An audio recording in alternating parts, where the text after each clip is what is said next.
Acting attorney general Todd ব্ল্যাঞ্চকে স্থায়ীভাবে attorney general হিসেবে নিয়োগের প্রক্রিয়া নতুন করে অনিশ্চয়তার মুখে পড়েছে।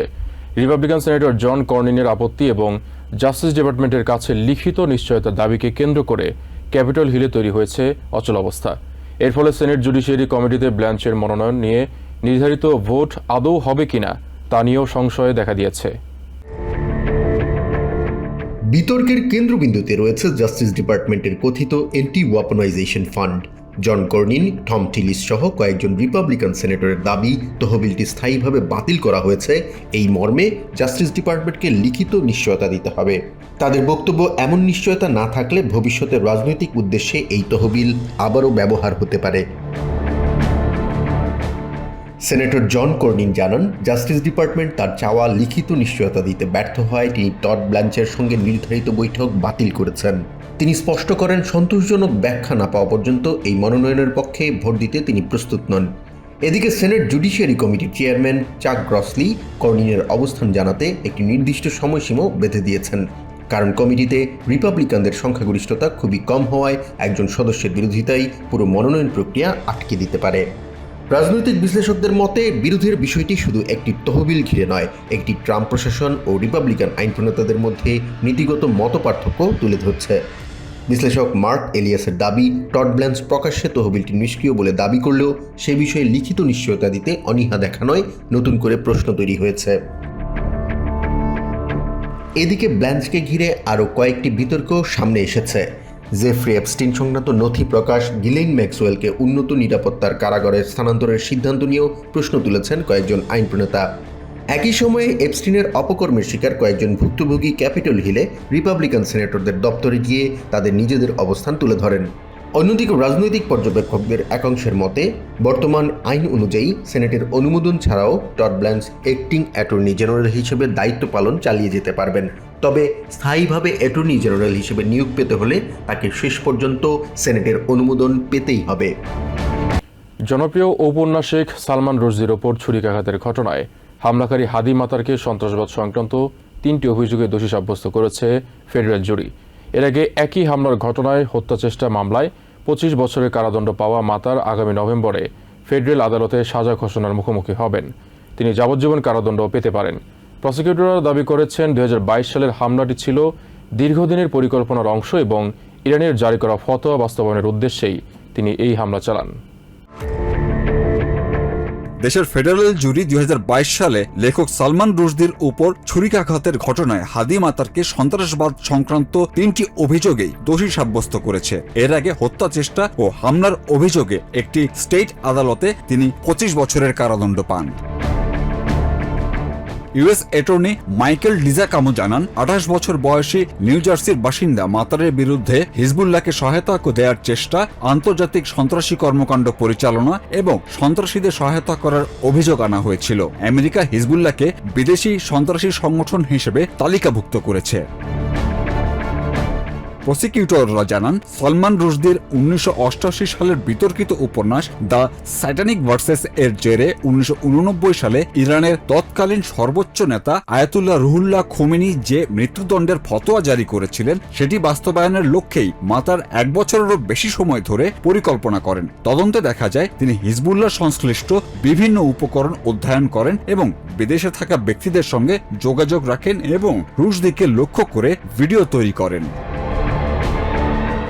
2022 সালের 12 আগস্ট নিউ ইয়র্কের শাটাকোয়া ইনস্টিটিউশনে একটি সাহিত্য অনুষ্ঠানে বক্তব্য দিতে মঞ্চে উঠেছিলেন সালমান রুশদি। ঠিক সেই সময় মাতার মঞ্চে উঠে তাকে ধারালো অস্ত্র দিয়ে বারবার আঘাত করেন। হামলায় রুশদি ডান চোখের দৃষ্টিশক্তি হারান এবং ঘাড়, বুক, হাত, যকৃত ও অন্ত্রে গুরুতর আঘাত পান। অনুষ্ঠানের সঞ্চালক হেনরি রিসও আহত হন। FBI field officer Alan Davis বলেন, সহিংস উগ্রবাদী আদর্শ থেকে অনুপ্রাণিত হয়ে পরিকল্পিতভাবে এই হামলা চালানো হয়েছিল। 2025 সালে স্টেট আদালত হত্যা চেষ্টা ও হামলার অভিযোগে মাতারকে 25 বছরের কারাদণ্ড দেয়। হেনরি রিসের উপর হামলার জন্য আরও 7 বছরের সাজা হলেও আইন অনুযায়ী 2টি দণ্ড একসঙ্গেই কার্যকর হচ্ছে। Terrorism must not terrorize us. Violence must not deter us. Federal আদালতের সর্বশেষ রায়ের ফলে মাতারের বিরুদ্ধে আরও কঠোর শাস্তির পথ খুলে গেছে।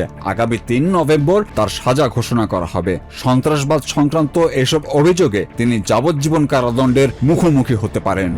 ফেডারেল রিজার্ভ প্রত্যাশিতভাবেই সুদের হার অপরিবর্তিত রেখেছে, তবে সিদ্ধান্তটি সর্বসম্মত ছিল না। নীতি নির্ধারণী কমিটির 3 সদস্য সুদের হার বাড়ানোর পক্ষে মত দিয়েছেন।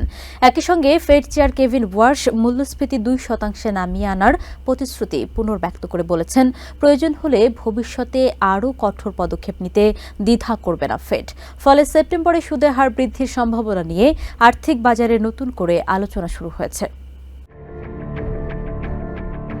ফেডারেল রিজার্ভ বেঞ্চমার্ক সুদের হার 3.50 থেকে 3.75% মধ্যে অপরিবর্তিত রাখার সিদ্ধান্ত নিয়েছে। বুধবার অনুষ্ঠিত ফেডারেল ওপেন মার্কেট কমিটির বৈঠকে 9-3 ভোটে এই সিদ্ধান্ত গৃহীত হয়। তবে 3 জন নীতি নির্ধারক সুদের হার আরও 0.25% বাড়ানোর পক্ষে মত দেন। Today, as you know, our committee decided to vote by a 9-3 vote to maintain the target range for the federal funds rate at 3.5% to 3.75%. সংবাদ সম্মেলনে ফেড চেয়ার কেভিন ওয়ার্শ বলেন, দেশের অর্থনীতি এখনও শক্ত অবস্থানে রয়েছে। উৎপাদন, মূলধনী বিনিয়োগ এবং শ্রমবাজার স্থিতিশীল রয়েছে। সাম্প্রতিক বিভিন্ন বৈশ্বিক ধাক্কার পরও অর্থনৈতিক প্রবৃদ্ধির ধারা ইতিবাচক রয়েছে বলে তিনি উল্লেখ করেন। The economy is showing impressive resilience. Even with recent shocks, the trends are positive and reveal solid growth. তবে মূল্যস্ফীতি নিয়ে কোনো ধরনের আত্মতুষ্টির সুযোগ নেই বলে সতর্ক করেন ওয়ার্শ। তিনি বলেন, 5 বছরের বেশি সময় ধরে ফেডের 2% লক্ষ্যমাত্রার উপরে থাকা মূল্যস্ফীতি মাত্র কয়েক সপ্তাহের মধ্যে নিয়ন্ত্রণে আনা সম্ভব নয়। সাম্প্রতিক সময়ে মূল্যস্ফীতি কিছুটা কমলেও ফেড তার অবস্থান থেকে সরে আসবে না। And we understand that the 5+ years of inflation above target cannot be cured in 9 weeks. ওয়ার্শ বলেন, মূল্যস্থিতি নিশ্চিত করতে 2% মূল্যস্ফীতির লক্ষ্য অর্জন করাই ফেডের প্রধান অঙ্গীকার। প্রয়োজনে ভবিষ্যতে আরও নীতিগত পদক্ষেপ নেওয়া হবে এবং সেক্ষেত্রে কোনো দ্বিধা থাকবে না। We will deliver the 2% inflation target. That is the committee's definition of price stability. এই বৈঠকে ক্লিভল্যান্ড, ডালাস ও মিনিয়াপোলিস ফেডের 3 আঞ্চলিক প্রধান সুদের হার বাড়ানোর পক্ষে ভোট দেন। তাদের মতে মূল্যস্ফীতির ঝুঁকি এখনও পুরোপুরি কমেনি, ফলে কঠোর মুদ্রানীতি অব্যাহত রাখা উচিত। I asked for a good family fight and I got one. That's the purpose. That's the design feature. ভবিষ্যৎ সিদ্ধান্ত সম্পর্কে নির্দিষ্ট কোনো ইঙ্গিত না দিলেও ওয়ার্শ বলেন, ফেড এখন অর্থনীতির সামগ্রিক চিত্র পর্যবেক্ষণ করছে। শুধু একটি মূল্যস্ফীতি সূচক নয়, বিভিন্ন অর্থনৈতিক তথ্য বিশ্লেষণ করেই পরবর্তী পদক্ষেপ নেওয়া হবে। তিনি আরও জানান, বাজারকে আগের মতো অতিরিক্ত আগাম নির্দেশনা দেওয়ার পরিবর্তে বাস্তব অর্থনৈতিক পরিস্থিতির ভিত্তিতে সিদ্ধান্ত নিতে চায় fade. We don't endorse any particular market move, but I'd also suggest we observe them with keen interest. বাজার বিশ্লেষকদের ধারণা, সেপ্টেম্বরের বৈঠকের আগে মূল্যস্ফীতি ও কর্মসংস্থান সংক্রান্ত আরও 2টি গুরুত্বপূর্ণ প্রতিবেদন প্রকাশ হবে। সেই তথ্যের উপর ভিত্তি করেই ফেড সুদের হার বাড়াবে নাকি বর্তমান অবস্থান বজায় রাখবে সে সিদ্ধান্ত নেওয়া হতে পারে। সেনেট মেজরিটি লিডার জন থুন তার পদের যোগ্য কিনা তা যাচাই করার ঘোষণা দিয়েছেন president Donald Trump. Save America act পাশের জন্য সুস্পষ্ট পথ নেই। থুনের এমন মন্তব্যে অসন্তোষ জানান ট্রাম্প। তিনি বলেন, বিলটি পাশ করতে না পারলে থুন এবং রিপাবলিকান পার্টির জন্য খারাপ হবে। তবে সুদের হার না কমানোর পরও ফেড চেয়ার কেভিন ওয়ার্শের প্রশংসা করেন প্রেসিডেন্ট। বুধবার হোয়াইট হাউসে ওয়াশিংটন ডিসির ডালাস ইন্টারন্যাশনাল এয়ারপোর্টের জন্য $22.5 বিলিয়ন আধুনিকায়ন প্রকল্পের ঘোষণাকালে এসব কথা বলেন ট্রাম্প। বুধবার হোয়াইট হাউসে ট্রান্সপোর্টেশন সেক্রেটারি শন ডাফিকে সঙ্গে নিয়ে ওয়াশিংটন ডিসির ডালাস ইন্টারন্যাশনাল এয়ারপোর্টকে বিশ্বের সেরা বিমানবন্দর হিসেবে গড়ে তুলতে বিশাল বাজেটের আধুনিকায়ন প্রকল্পের ঘোষণা দেন president Donald Trump. This is all about the Dulles Airport remodeling. It's considered one of the worst airports anywhere in the world. We're going to make it maybe the best with some hard work and some good thought process. তিনি জানান, 5 মিলিয়নের বেশি বর্গফুটের নতুন জায়গা যুক্ত করার পরিকল্পনা সম্বলিত এই প্রকল্পের আওতায় যাত্রী পারাপারের জন্য ব্যবহৃত বিমানটির পুরনো পিপল মুভার্স সরিয়ে ফেলা হবে। এর পরিবর্তে নতুন passenger train, central walking tunnel এবং ওভারগ্রাউন্ড পার্কিং গ্যারাজ নির্মাণ করা হবে। But we are announcing plans to add more than 5 million square feet of new or renovated space. We'll replace the current C and D concourses, which are basic disasters, all the while preserving the iconic original terminal. আগামী বছরে এই নির্মাণ কাজ শুরুর আশাবাদ ব্যক্ত করে শন Duffy জানান, এই প্রকল্পে কোনো সরকারি তহবিল ব্যবহার করা হবে না। অনুষ্ঠানে সাংবাদিকদের বিভিন্ন প্রশ্নেরও জবাব দেন ট্রাম্প। ফেডারেল রিজার্ভ সুদের হার আবারও অপরিবর্তিত রাখায় নতুন ফেড চেয়ার কেভিন ওয়াশের ওপর তিনি অসন্তুষ্ট কিনা জানতে চান এক সাংবাদিক। তবে ওয়াশের প্রশংসাই করেন president. Yeah, Kevin's got a board. He's fantastic. He's a brilliant guy, smart. I know he'd love to see lower interest rates, but he's got a board, and it's a political board, and they want to keep rates up.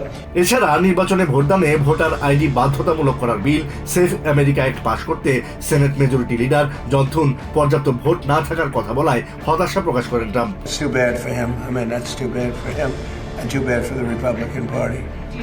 He's got the votes. He should get it done. He should be able to get it done. থুনকে তার পদের জন্য যোগ্য মনে করেন কিনা এমন প্রশ্নের জবাবে ট্রাম্প বলেন, সময় মতো তা জানানো হবে। Americans and other stuff. Do you think he's still the man for the job? Well, we're going to find out, and I'll let you know. ইজিপ্টের একটি এলএনজি ট্যাঙ্কারে ড্রোন হামলা সম্পর্কে তাকে অবহিত করা হচ্ছে বলে জানান প্রেসিডেন্ট। পাশাপাশি ইরানের সাম্প্রতিক হামলার জবাবে আমেরিকা তাদের ওপর খুবই কঠোর আঘাত হানবে বলে আবারও হুঁশিয়ারি দেন তিনি। We're going to be hitting them very hard because it's our turn to hit them. They know it's coming. They're asking us not to do it. বুধবার রাতে মধ্যপ্রাচ্যে আমেরিকার সামরিক বাহিনী ইরানের আকস্মিক ক্ষেপণাস্ত্র হামলা সফলভাবে প্রতিহত করেছে বলেও দাবি করেন Trump. You know, they tried shooting it last night. So we had 5 rockets shot going 8,500 miles an hour, and all 5 rockets were knocked down to the ground. Trump জানান, ব্রিটেনের নতুন প্রধানমন্ত্রী অ্যান্ডি বার্নহাম নর্থ সিতে তেল অনুসন্ধানের কাজ শুরু করার পরিকল্পনার কথা জানিয়েছেন তাকে। Well, he did say one very good thing. He said he's going to open up North Sea oil. If he does that, you're going to be a wealthy country. If he does it reasonably.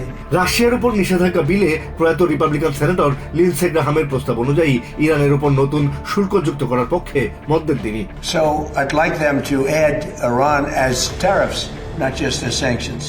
I think it's important. That's what Lindsey wanted.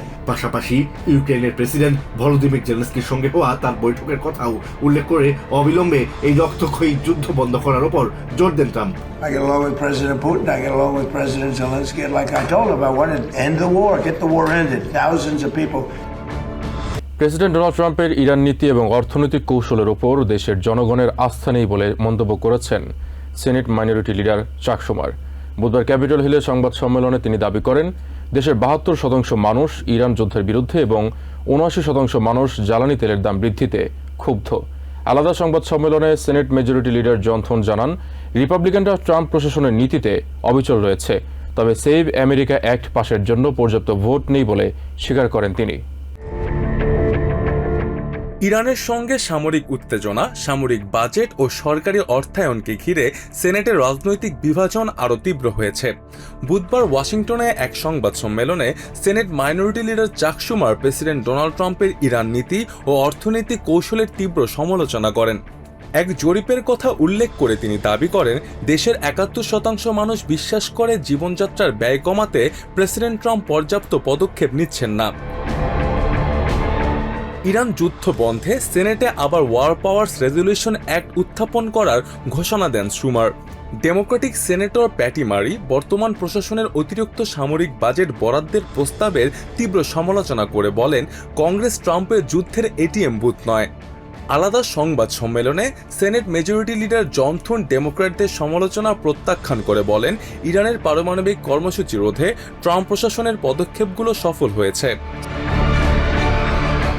তিনি জানান, Hormuz প্রণালীতে বাণিজ্যিক জাহাজ চলাচল স্বাভাবিক করতে মধ্যপ্রাচ্যের মিত্রদের সঙ্গে আলোচনা চালিয়ে যাচ্ছে প্রশাসন।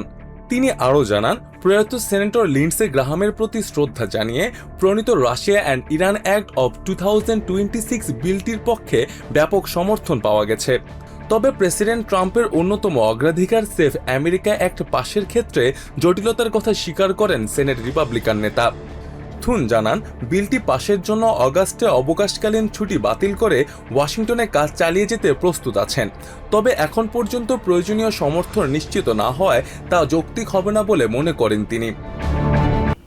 করোনা মহামারীর উৎস, গবেষণা কার্যক্রম এবং সরকারের নেওয়া বিভিন্ন সিদ্ধান্ত নিয়ে প্রশ্নের মুখে পড়েছেন NIAID এর সাবেক ডিরেক্টর ডক্টর অ্যান্থনি ফাউচি। বুধবার senate homeland security and governmental affairs কমিটির শুনানিতে অধিকাংশ প্রশ্নের জবাব দিতে অস্বীকৃতি জানান তিনি। দেশের সংবিধানের ৫ম সংশোধনীর অধিকার প্রয়োগ করে নীরব থাকার সিদ্ধান্ত নিলে শুনানি কক্ষে উত্তেজনা ছড়িয়ে পড়ে। কমিটির চেয়ার সেনেটর র্যান্ড পল জানান, ফাউচির বিরুদ্ধে কংগ্রেস অবমাননার অভিযোগ আনার বিষয়ে ভোটাভুটির উদ্যোগ নেওয়া হতে পারে। রিপাবলিকান সেনেটর র্যান্ড পলের নেতৃত্বে অনুষ্ঠিত শুনানির উদ্দেশ্য ছিল করোনা মহামারীর উৎপত্তি, সংশ্লিষ্ট গবেষণা এবং মহামারীকালে নেওয়া নীতিগত সিদ্ধান্ত নিয়ে ডক্টর ফাউচির জবাব নেওয়া। শুনানির আগে র্যান্ড পল ফাউচির মহামারীকালীন ব্যক্তিগত ডায়েরির ১,০০০-এরও বেশি পৃষ্ঠা প্রকাশ করেন। শুনানির শুরুতে ৫৪ বছরের কর্মজীবনের কথা উল্লেখ করে ডক্টর ফাউচি বলেন, তিনি বহুবার কংগ্রেসের সামনে সাক্ষ্য দিয়েছেন। তবে তিনি অভিযোগ করেন, সেনেটর র্যান্ড পল দীর্ঘদিন ধরে তাকে রাজনৈতিকভাবে লক্ষ্যবস্তু বানিয়েছেন। তার দাবি, এই শুনানির উদ্দেশ্য সত্য উদ্ঘাটনের চেয়ে তাকে হেয় করা। ফাউচির এই বক্তব্যে শুনানি কক্ষের পরিবেশ আরও উত্তপ্ত হয়ে ওঠে। এক পর্যায়ে তার আইনজীবী বক্তব্য দেওয়ার চেষ্টা করলে র্যান্ড পল জানান, শুনানিতে বক্তব্য দেওয়ার অধিকার কেবল সাক্ষীর, আইনজীবীর নয়। একাধিকবার সতর্ক করার পরও নির্দেশ না মানায় নিরাপত্তা কর্মীদের সহায়তায় ওই আইনজীবীকে কক্ষ থেকে বের করে দেওয়া হয়। শুনানিতে রিপাবলিকান সেনেটর জশ হাউলি ও রিক স্কটও ফাউচির তীব্র সমালোচনা করেন।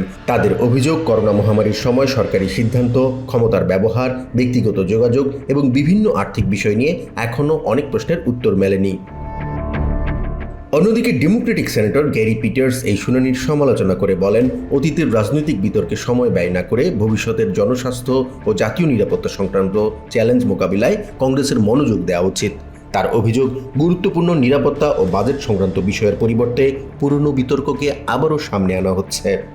শুনানি শেষে র্যান্ড পল বলেন, ফাউচির প্রশ্নের উত্তর না দেওয়ার ঘটনাকে কেন্দ্র করে তার বিরুদ্ধে কন্টেম্পট অফ কংগ্রেস বা কংগ্রেস অবমাননার অভিযোগ আনার প্রস্তাব কমিটিতে তোলা হতে পারে। তবে ফাউচির পক্ষ থেকে জানানো হয়েছে, তিনি আইনজীবীদের পরামর্শ অনুযায়ী সংবিধান প্রদত্ত সাংবিধানিক অধিকারই প্রয়োগ করেছেন। নিউ ইয়র্ক থেকে সম্প্রচারিত TVN 24 টেলিভিশন, বিশ্বজুড়ে বাঙালির কণ্ঠস্বর।